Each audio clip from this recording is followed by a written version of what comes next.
읽히는 게 싫은 게 아닌가? 윤재국 씨, 윤수환, Hey Yorobun, thanks ya kalian udah klik video ini. Dimanapun kalian berada, semoga kalian selalu sehat dan selalu bahagia dan orang yang tersayang. Oke, sekarang kita memasuki episode 3. Masih ingat nggak sih episode terakhir Mas J yang tanya pada Mbak Hayong bagaimana dia bisa mengenal kakaknya? Nah, dari situ kita dibawa flashback 10 tahun yang lalu, di mana Mbak Hayong ini masih sekolah desainer di Paris. Ternyata kakak Mas J ini mengenal Mbak Hayong ketika dia mengirimkan berkas untuknya atas perintah seseorang, dan dari situ dia mulai berkencan dengannya. His name is Ha Young Un. Tapi saat ditanya Mas J, Mbak Hayong tidak menjawabnya karena tidak ada alasan untuk menjawab pertanyaan dari Mas J. Jadi kayak, ngapain aku harus cerita sama kamu? Kamu loh bukan siapa-siapa gitu. Nah, di sisi lain, Direktur Huang semakin tertarik dengan Mas J dan berusaha untuk mengejarnya. Padahal saat kencan buta, dia tidak datang, dan setelah mengetahui itu adalah Mas J, dia akhirnya malah yang tertarik. Aduh, Mbak Wangi lapil. Dan di situ dia minta bantuan dari Mbak Hayong dan Pak Duhun untuk membantunya. Oh ya, FYI aja, Pak Duhun ini adalah teman dari Mas J yang bekerja sebagai humas pemasaran. Direktur Huang minta tolong pada Pak Duhun untuk membujuk Mas J untuk diwawancara. Selain reputasi perusahaan akan naik, hal itu juga akan mendekatkan dengan Mas J. Pikirnya Mbak Huang tuh kayak gitu. Akhirnya Direktur Huang meminta tolong pada Mbak Hayong untuk menjadwalkan makan malam sekaligus rapat dengan Mas J. Awalnya Mas J ini menolak, tetapi karena mengetahui bahwa yang mengajak bertemu itu adalah Mbak Hayong, akhirnya dia mau, karena doi ini masih mau memastikan sesuatu tentang kakaknya tersebut. Setelah mereka bertemu, Mas J tampak kesal karena ternyata Mbak Hayong ini hanya sebagai perantara saja. 그날 내가 만난 사람은 하양은이 아니라 Melainkan Direktur Huang yang akan makan malam dan rapat bersama dengannya. Sebelum Mbak Hayong pergi, Mas J ini menanyakan kenapa main-main saja dengan kakaknya, padahal kakaknya itu serius dengannya gitu. Mendengar pernyataan itu, Mbak Hayong terlihat kesal karena sebenarnya dia merasa dialah yang dikecewakan, bukan sebaliknya. Pada saat di kantor, Bu Choi, yaitu salah subkontraktor perusahaan The One, dia datang membawakan beberapa makanan buat Mbak Hayong dan yang lainnya. Jadi subkontraktor itu seperti halnya garmen kalau di kita, pemborong baju gitu loh. Nah, ternyata Bu Choi ini memiliki tujuan tersembunyi untuk perusahaan The One, di mana koleksi baru merek Sono setelah acara hari jadi kemarin menjadi laris. Makanya dia datang ke kantor dan membawakan makanan untuk para staf agar nanti proyeknya diberikan kepadanya. Ya bisa dibilang pendekatan masa-masa kini lah ya. Sering bawa-bawa gitu, ada maksud tersembunyi.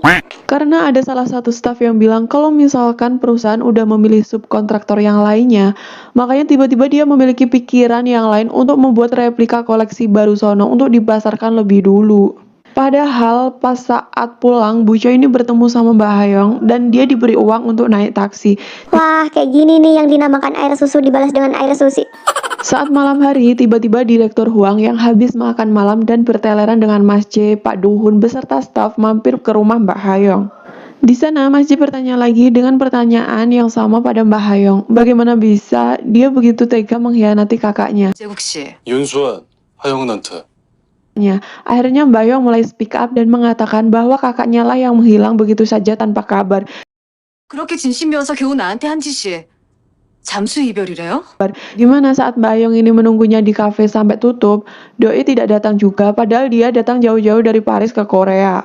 Dan ternyata Mbak Hayong ini juga tidak tahu kenyataannya kalau misalkan kakak dari Mas J itu kecelakaan dan meninggal pada saat ingin menemuinya. Aduh, bener-bener drama sinetron. Dari situ Mas J juga baru tahu situasi yang sebenarnya. Dia akhirnya mengajak Direktur Huang beserta lainnya untuk pergi dari rumah Hayong. Besok pada pagi harinya, Mbak Hayong mulai memiliki masalah lagi di kantornya, di mana desain-desain dari produk terlarisnya telah diduplikasi dan sudah dijual melalui online maupun offline, dan bahkan tiruannya sangat mirip dan harganya juga lebih murah. Ternyata setelah diusut, itu adalah kelakuan dari Bu Choi yang memperdaya pekerja baru tadi guys, dimana dia melihat dan mencatat spesifikasi yang dibawa pekerja baru saat mengantarkan makanan pada malam hari itu. Jadi dia tuh kayak bunglon, berubah warna setiap saat. Karena merasa bersalah, pekerja baru yang bernama Soyoung ingin mengundurkan diri karena kelalaiannya. Tetapi Mbak Hayong tidak membiarkannya. Dia mengatakan kalau dia merasa bersalah dan balaslah rasa bersalah itu dengan bekerja lebih keras lagi untuk Sono. Akhirnya Mbak Hayoung datang menemui Bu Choi dan memperingatkan kalau dia akan menuntut perusahaan yang memesan produk seperti desainnya. Dan dengan hal itu Bu Choi nanti pasti akan terjerat atau dihukum juga. Pada saat pulang, Mbak Hayoung bertemu dengan Mas Jae. Di sana Mbak Hayoung mulai penasaran bagaimana Mas Jae bisa mengenal Yoon Soo-won. 어떻게 알아요? 형이에요. 10년 전에 죽었어요. Dan Mas Jae bilang dia adalah kakaknya dan dia meninggal 10 tahun lalu saat perjalanan mau bertemu dengan kekasihnya. Di situ Mbak Hayoung mengkaget dan lanjut episode 4.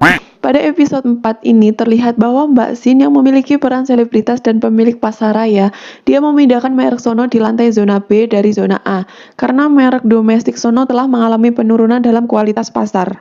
Mengetahui hal itu, Mbak Hayoung dimarahi habis-habisan oleh Presdir dan para manajer pada saat rapat. Akhirnya Presdir perusahaan The One menyuruh Mbak Hayoung untuk menandatangani perjanjian Claire Mary dan menyuruhnya untuk memimpin proyek tersebut. Yang mana itu berarti merek Sono yang dibuat oleh Mbak Hayoung sudah dibuang begitu saja, padahal butuh 10 tahun loh untuk membangun dan mengembangkannya. Meskipun Mbak Hayoung ini adalah desainer, tetapi dia hanya pegawai, jadi dia harus mengikuti dari pimpinan perusahaan. Di sisi lain, Mas Jae ini merasa kasihan pada Mbak Hayoung, karena masalahnya yang terus berdatangan tanpa berhenti. Akhirnya dia memutuskan tidak jadi kembali ke Paris dan tetap tinggal di Korea untuk sementara waktu. Karena hubungannya sama ibunya tidak terlalu dekat, akhirnya dia memilih untuk tinggal bersama temannya yang bernama Pak Duhun tadi. Ketika Direktur Huang mengetahui kalau misalkan Mas Jae ini tinggal dengan Duhun, dia mengajak Duhun untuk bermain ke rumahnya. Di sana Direktur Huang melihat-lihat kamar dari Mas Jae dan menemukan ada foto Mbak Hayoung di laptop Mas Jae. Akhirnya dia cemburu dan pamit pulang. Akhirnya Direktur Huang pun pergi ke apartemen Mbak Hayoung untuk menanyakan hal itu.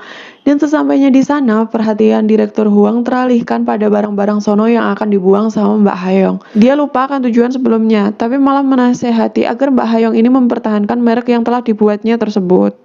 Wah, sebenarnya Direktur Huang ini teman yang manja tapi perhatian sama teman gitu ya guys.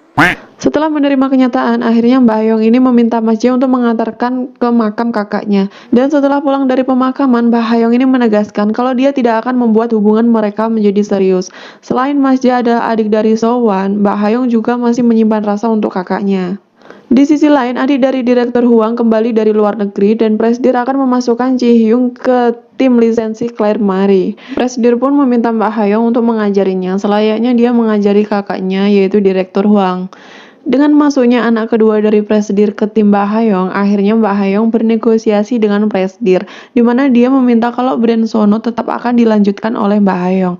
Presdir pun menyetujui, tetapi hanya akan berjalan selama 2 musim untuk dilihat perkembangannya.